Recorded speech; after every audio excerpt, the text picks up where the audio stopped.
하나님 말씀은 열왕기하 6장 8절에서 17절까지의 말씀입니다. 열왕기하 6장 8절에서 17절입니다.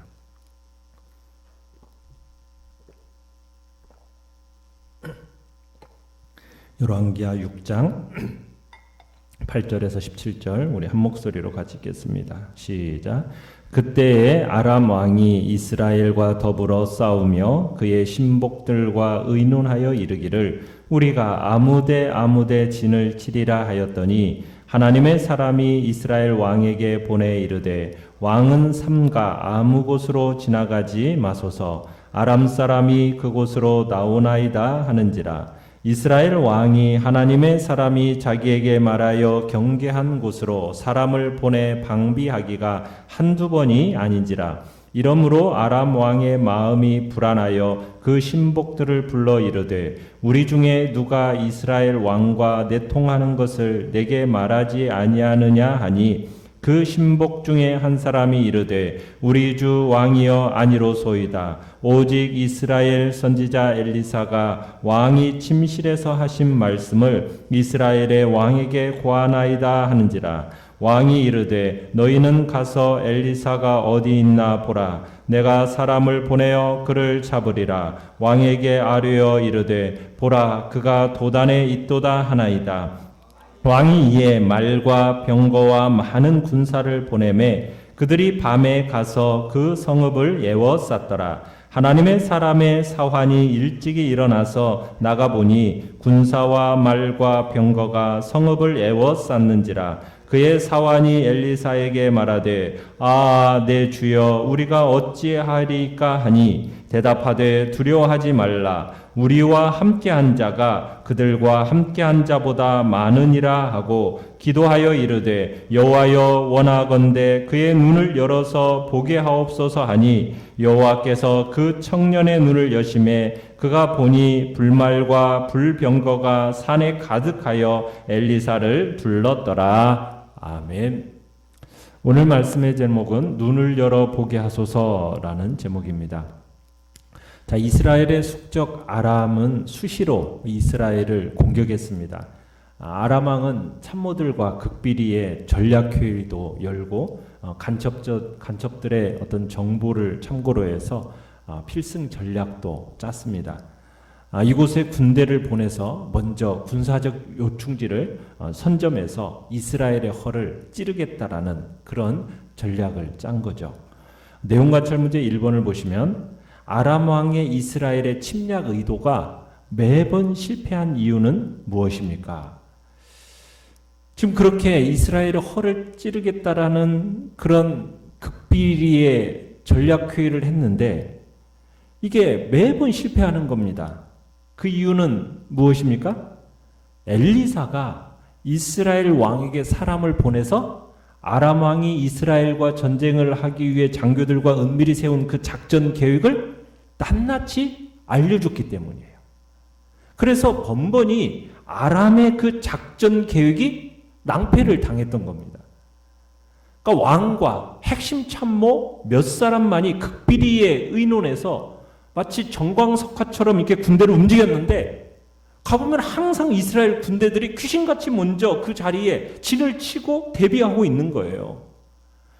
여러분 그러면은 아람 왕의 입장에서는 기가 찰 노릇 아닙니까? 처음에야 뭐 우연의 일치겠거니 이렇게 싶었는데 그게 한두 번이 아니니 이게 아람 왕이 어떻게 했어요? 성경은 뭐라고 얘기를 하고 있느냐면 10절에 이렇게 이제 방비하기가 한두 번이 아니다라고 얘기하니까 아람 왕의 마음이 11절에서 어땠다고요? 불안했다 이렇게 얘기했어요. 불안했다. 원문으로 보면은 화가 나고 답답하고 힘들었다. 요즘 의학용어로 얘기하면 완전히 심한 노이로제, 또 불안, 우울증 상태에 빠졌다 이런 표현입니다. 그러니까 막 화가 나고 노이로제까지 막 걸릴 정도니까 이제 뭐라고 이제 11절에 몰아붙이고 있는 겁니까? 누군가 지금 이스라엘 쪽하고 스파이가 있다라는 거예요, 우리 중에. 그래서 내통하는 자가 있으니까 이런 일이 생기는 거 아니냐 하면서 지금 막 몰아붙이는 겁니다, 참모들을. 마치 좀 요즘에 뭐 최첨단 도청장치라도 달아놓은 것처럼 이쪽 최고 지휘의 극비리 회의 내용을 저쪽에서 속속들이 다 파악하고 있으니 이렇게 생각한 것도 무리가 아니겠죠. 그러니까 아람 왕의 참모 중에 하나가 12절에 누가 이 일을 알려준다고 얘기하고 있습니까? 엘리사라는 이스라엘 선지자의 소행이라고 알려줍니다. 그러니까 선지자 엘리사가 왕이 침실에서 한 말일지라도 정확하게 알아가지고 이스라엘 왕에게 고한다라는 거예요. 자, 내용관찰 문제 2번을 보시면, 자, 성경에 자주 언급된 엘리사의 호칭. 자, 호칭이 무엇입니까? 9절에서 뭐라고 돼 있어요? 하나님의 사람. 10절에서도 하나님의 사람. 15절에서도 하나님의 사람. 그러니까 엘리사를 뭐라고 부르고 있어요? 하나님의 사람이라고 부르고 있죠. 하나님의 사람이라는 것은 하나님과 소통하는 사람이다라는 의미입니다. 아모스 3장 7절에 가보면 이 말씀이 있어요. 주 여호와께서는 자기 비밀을 그 종 선지자들에게 보이지 아니하시고는 결코 행하심이 없으시리라. 그러니까 하나님의 사람의 중요한 임무가 있습니다. 그 중요한 임무는 뭐냐면 자신의 영적 지식을 이용해서 위험에 빠져 있는 사람을 경고하는 것이 하나님의 사람의 임무예요.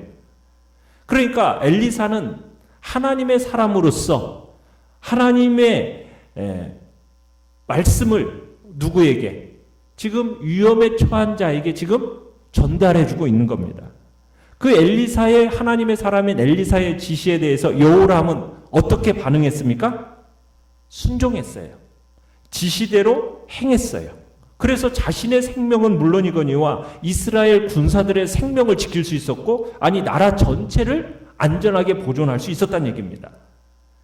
그에 비해서 우리가 여호람의 형이 있어요. 그 여호람의 형은 누굽니까? 아하시아예요.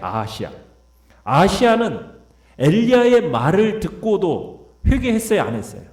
회개하지 않고 오히려 엘리야에게 오만불손하게 행하다가 결국 어떻게 되었습니까? 병들어 죽고 말았어요. 그에 비해서 여호람은 하나님의 사람, 이 엘리사의 말을 신뢰하고 순종한 까닭에 하나님의 보호를 받을 수 있었다는 얘기입니다. 오늘날도 마찬가지입니다. 하나님께서는 하나님의 사람을 통해서 위험의 순간에 죄인뿐만 아니라 성도들을 경고하시고 우리에게 말씀해 주십니다. 미리. 이건 크나큰 하나님의 자비입니다. 우리는 눈치채지 못해요. 사단이, 악이, 세상이 우리를 향하여서 공격하고 그 공격에 우리는 직면하면서 살아갑니다. 어떻게 우리를 공격할지 우리는 다 알 수가 없어요. 그래서 사탄의 함정에 우리가 쉽게 빠질 수 있는데, 우리로 하여금 쉽게 빠지지 않도록 보존될 수 있도록 하나님의 사람을 통해서 오늘날도 또 이 우리에게 주신 이 진리의 말씀을 통해서 그 악으로부터 승리할 수 있도록 우리를 경고해 주시고 미리 알려주신다는 사실입니다. 그 사실이 우리에게 얼마나 감사한 일인지 몰라요. 하나님의 충성스러운 일꾼들을 통해서 우리에게 보내는 경고, 우리가 그것을 경청하면 우리는 수많은 재앙으로부터 건짐을 받을 수 있다는 얘기입니다. 그러나 우리가 교만과 아집에 사로잡혀가지고 이곳으로 지나가지 마소서 이렇게 말하는데도 불구하고 시기적절한 충고를 무시하면은 어떻게 됩니까? 위험에 빠지게 되고 피해를 입게 되는 겁니다. 하나님의 사람의 말들을 우리는 우리의 교만과 아집으로 무시해서는 절대 안 되고, 겸손히 하나님의 말씀이 전해지는 그 자리에서 겸손한 마음으로 받고 순종의 자리에 이르는 것만이 악에서부터 우리가 보호받을 수 있는 유일한 길임을 우리에게 보여주고 있는 거죠. 자, 측근들로부터 이제 아람 왕이 이 이야기를 들었어요. 그래서 이제는 어떤 이야기를 합니까? 군사를 이제 엘리사가 있는 도단이라는 곳에 보내서 이 엘리사를 잡아들이기로 결정을 내립니다. 자, 그런데 이 아람 왕이 엘리사를 이 엘리사 한 사람이잖아요. 이 한 사람을 잡기 위해서 지금 14절에 보니까 어느 정도의 군대를 보냈습니까? 큰 규모의 지금 무장한 군대를 보냈습니다. 지금 아람 왕이 이런 조치를 취한 것은 당연하게 여기죠. 왜요?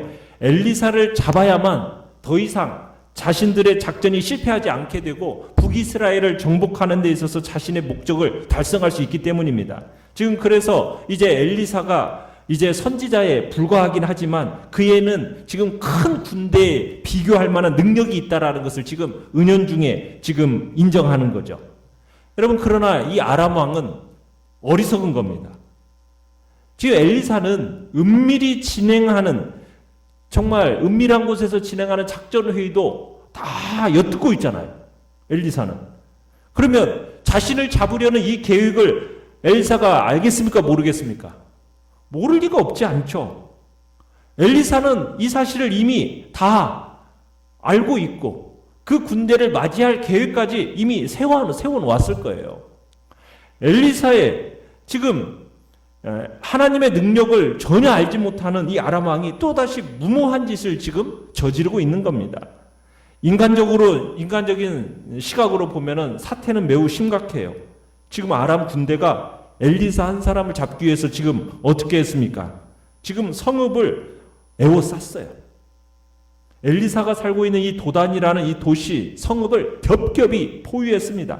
지금 서리빨 같은 창검, 병기, 이걸로 무장한 병사들이 지금 살기 등등하게 지금 있는 겁니다. 자, 연구와 묵상 문제 3번을 보시면, 도단성을 에워싼 아람 군대를 본 사환과 엘리사의 반응은 어떻게 다릅니까? 무엇이 그런 차이를 가져왔을까요? 자, 아침에 엘리사의 시종이 사환이 밖에 나가보니까 어떤 일이 지금 있습니까? 강한 군대와 말과 병거로 성읍이 지금 포위가 되어 있는 거예요. 막 그러니까 이 사환이 기겁을 했죠. 곧장 엘리사에게 달려가서 이 사실을 보고합니다. 비명에 찬 절규를 내지릅니다. 뭐라고요? 아, 내 주여, 우리가 어찌하리까? 자, 그에 비해 지금 엘리사는 어떻습니까? 전혀 흔들림이 없이 침착하게 하나님의 음성을 자신의 사환에게 들려줍니다. 16절에 뭐라고 얘기합니까? 두려워하지 말라. 우리와 함께한 자가 그들과 함께한 자보다 많으니라. 지금 이게 무슨 소리입니까? 너무 놀랍고 떨려서 지금 엘리사가 지금 정신 못 차리는 걸까요? 저 개미떼 같은 아람 군대가 어림잡아 보기에도 지금 이쪽 성안 전체의 사람들의 지금 몇 배가 되는데 지금 도대체 이게 무슨 소리란 얘기입니까? 엘리사의 사환은 지금 순간 당황했을 거예요. 왜? 이해할 수 없는 말을 하니까. 무슨 말인지 전혀 이해가 되지 않는 말을 하니까 지금 엘리사가 이제 그 부분에 대해서 하나님 앞에 기도를 합니다. 17절에 뭐라고 기도를 합니까? 여호와여, 원하건대 그의 눈을 열어 보게 하옵소서. 그 순간 그 기도의 응답으로 엘리사의 그 사환의 영적인 눈이 열려집니다. 인간적인 수준에 머물러 있을 때는 전혀 보지 못했던 영적인 차원의 새로운 세계가 눈에 들어온 거예요. 뭐가 있던가요? 불말과 불병거가 산에 가득해서 엘리사를 둘렀다고 얘기하고 있어요. 수많은 불말과 불병거가 엘리사를 에워싸고 있는 광경을 본 겁니다. 포위당한 것은 엘리사가 아니라 누가? 아람 군대들이 지금 불말과 불병거에 의해서 포위당하고 있는 거예요. 이로 인해서 아마 사환의 마음은 두려움에서 해방되어서 담대함을 갖게 되었을 겁니다. 자, 느낀 점 4번을 보시면 적들에게 포위당한 상황 앞에 두려워하는 사환과 의연한 하나님의 사람을 보며 무엇을 느낍니까? 자, 문제만을 보는 눈을 가진 사람과 문제 이면의 영적 세계를 보는 눈을 가진 사람의 차이, 그 차이에 따라서 그 심령의 두려움과 의연함이라는 이 차이를 만들어낸다는 것을 우리가 보게 되는 겁니다. 온 천지 사방에 자신의 형편을 알아주거나 도와주는 사람도 없어요.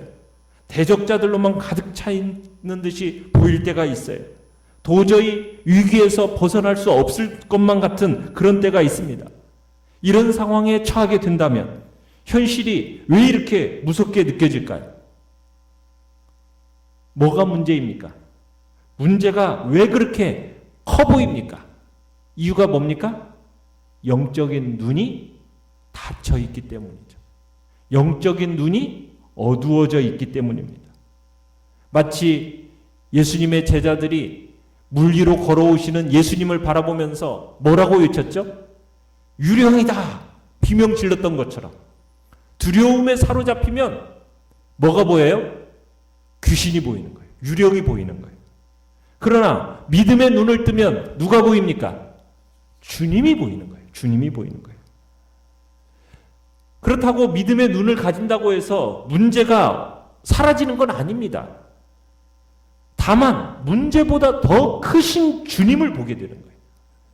아람 군대가 아무리 강하고 많은 것, 이건 사실이에요. 그러나 엘리사가 뭘 보고 있는 겁니까?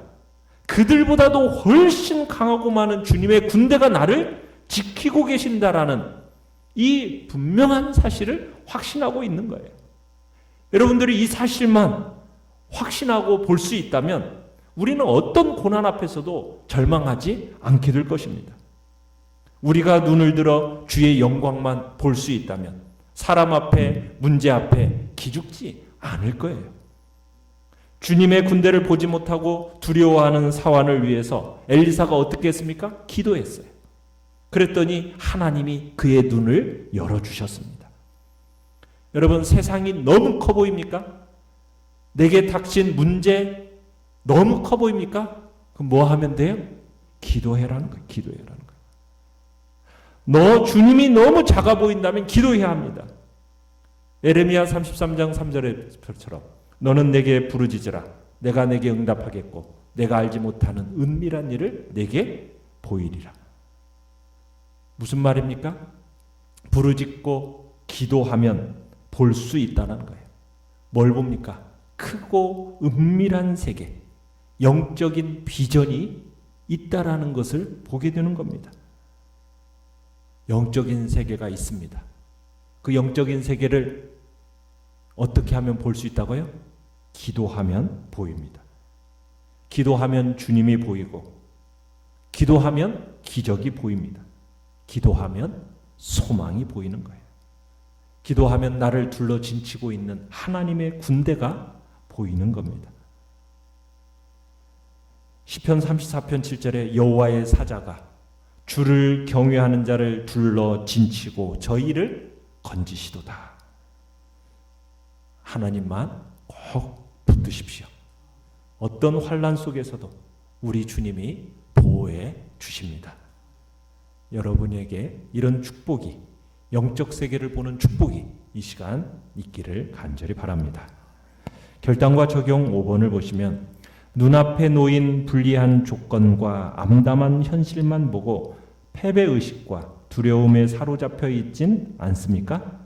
내가 영적 전쟁 한가운데 있을 때 하나님이 불말과 불병거를 보내주시고 천사들을 보내 위급한 상황에서 나와 우리 가족을 지킬 수 있는 분임을 믿습니까? 내가 영의 눈을 떠서 보아야 할 것은 무엇입니까? 기도하시면서 나의 영적인 눈을 띄워달라는 주님 앞에 기도를 같이 해나가시기 바랍니다. 오늘의 기도 같이 읽겠습니다. 시작. 문제만을 보지 않고 문제보다 크신 하나님을 바라보며 담대한 믿음을 갖게 하소서. 아멘.